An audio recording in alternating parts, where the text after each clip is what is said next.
2026 সালে কিভাবে আপনারা টেলিগ্রাম চ্যানেল খুলবেন সেটাই জানবো আজকের ভিডিওতে। তো ভিডিওটি শুরু করা যাক।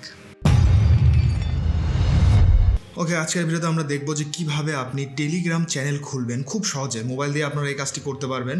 তো প্রথমে আপনাদেরকে চলে আসতে হবে, এই টেলিগ্রাম অ্যাপ্লিকেশনটি ওপেন করতে হবে। ওকে, আমরা ওপেন করেছি টেলিগ্রাম অ্যাপটি। এখান থেকে আমি এটাকে নাইট মোড করে দিচ্ছি। এরপর যে কাজটি করবেন, আপনারা দেখতে পারবেন এই যে নিচে ঠিক ডান সাইডে নিচে একটা প্লাস আইকন দেখতে পাচ্ছেন, এখানে ক্লিক করবেন। এখানে ক্লিক করার পর ঠিক এখানে দুইটা অপশন দেখতে পাচ্ছেন, একটা হলো নিউ গ্রুপ আর একটা হলো নিউ চ্যানেল। এখান থেকে আমরা ক্রিয়েট করব নিউ চ্যানেল। তো আমরা নিউ চ্যানেলে ক্লিক করব, তারপর এখান থেকে যাব ক্রিয়েট চ্যানেল। নিচে দেখতে পাচ্ছেন এখানে ক্রিয়েট করব ক্রিয়েট চ্যানেল। এরপর এখানে একটা নাম দিতে হবে। তো আমি যে কোনো একটা নাম দিচ্ছি, যেমন ধরুন যে 2026 নামে একটা চ্যানেল খুলতেছি, আমি দিলাম একটা নাম।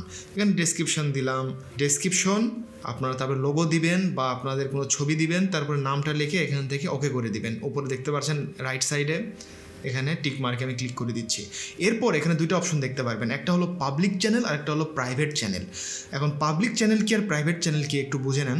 প্রাইভেট চ্যানেল হলো যে আপনি যদি প্রাইভেট চ্যানেল এখান থেকে সিলেক্ট করেন, তাহলে শুধু আপনি যেই ইনভাইট লিঙ্কটা পাঠাবেন আপনাদের ফ্রেন্ড বা আপনাদের অডিয়েন্সকে, শুধু তারাই কিন্তু এখানে জয়েন হতে পারবে। আর পাবলিক যে চ্যানেলগুলো, এগুলো হচ্ছে সার্চ করলেই পাওয়া যায়। আপনার নাম দিয়ে যদি কেউ সার্চ করে বা আপনি যে নামে ক্রিয়েট করেছেন আপনার এই চ্যানেলটা, সে নামটা যদি সার্চ করে তাহলেই কিন্তু পেয়ে যাবে। তো যেহেতু আপনি যদি এমন কোনো চ্যানেল হয় যেটা আপনি চাচ্ছেন যে আপনার কয়েকজন মানুষ মিলেই সেটাকে চালাবেন বা খুবই প্রাইভেট রাখতে চাচ্ছেন, সেক্ষেত্রে আপনার প্রাইভেট চ্যানেল এখানে সিলেক্ট করতে পারেন। বাট নর্মালি যারা চ্যানেল খোলে তারা পাবলিকই রাখে, কারণ সবাই চায় যে সার্চ করলে যেন তার চ্যানেলটা পাওয়া যায়।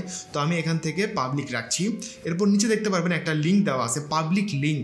এখানে t.me/ এখানে আপনার যে নামটা দিবেন সেটাই কিন্তু এখানে লিঙ্ক হিসেবে ক্রিয়েট হয়ে যাবে। তো আমি এখানে দিলাম টেক বিডি 2026।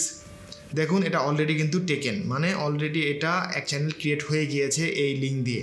তো আমি এখান থেকে চেঞ্জ করে দিচ্ছি, টেক বিডির জায়গায় যদি আমি এখানে লিখি টেক বাংলা 2026, এটা অ্যাভেলেবেল আছে। এখান থেকে আমি এটা রেখে এখান থেকে টিক মার্কে ক্লিক করে দিচ্ছি।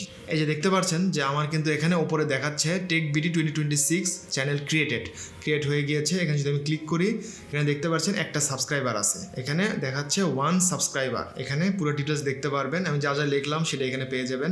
এখানে আপনি লাইভ স্ট্রিম করতে পারবেন, এখানে আপনি স্টোরি অ্যাড করতে পারবেন, আরও বিভিন্ন চ্যানেল সেটিংস রয়েছে। এখান থেকে আপনারা কিন্তু এই সেটিংসগুলোও কাজ করতে পারবেন। অ্যাপিয়ারেন্স কেমন হবে, তারপর এখানে লেভেল 1 আছে, এখানে অ্যাপিয়ারেন্স সেই অনুযায়ী আপনার আস্তে আস্তে লেভেল আপ হবে। তারপরে এখানে আরও বিভিন্ন ধরনের অপশন আছে, রিয়াকশনগুলো কি থাকবে, সাবস্ক্রাইবারের কাউন্ট দেখতে পারবেন, সব কিছু দেখতে পারবেন। এখানে স্ট্যাটিস্টিক্স দেখতে পারবেন আপনার চ্যানেলের। দেখা হবে পরবর্তী ভিডিওতে। আল্লাহ হাফেজ।